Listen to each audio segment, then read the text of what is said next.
In this short video, we'll explore two different ways to find the maximum value of the expression x times 1 minus x squared. We'll first use calculus. Let y equal x times 1 minus x squared. That simplifies to y equals x minus x cubed. Now take the derivative with respect to x. Set this equal to 0.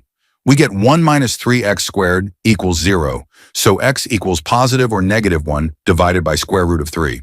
Now take the second derivative. When x is positive, this second derivative is negative, which means the function has a maximum at x equals 1 over the square root of 3.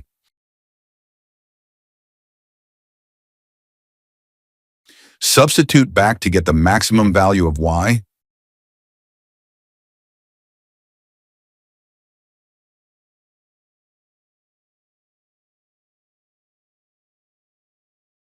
Two divided by 3 square root 3. Let's now try an algebraic approach using the AMGM inequality. Consider the average of three terms.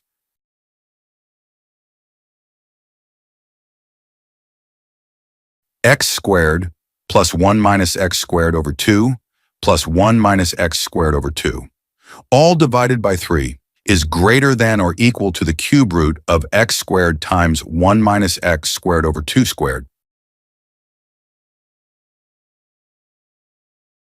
This simplifies to 1/3 is greater than or equal to the cube root of 1/4 times x squared times 1 minus x squared squared.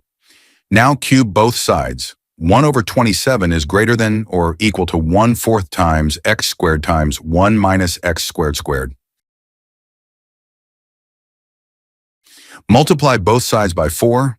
X squared times 1 minus x squared squared is less than or equal to 4 over 27. Take square root on both sides. X times 1 minus x squared is less than or equal to 2 divided by 3 square root 3. When does equality happen?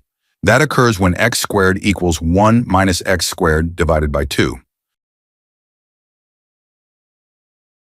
Solving this, we get x squared equals 1/3. So finally, the maximum value of x times 1 minus x squared is 2 over 3 square root 3. If you like this explanation, don't forget to subscribe for more beautiful math insights and leave a comment if you'd like me to cover other interesting techniques. Thanks for watching and keep exploring mathematics.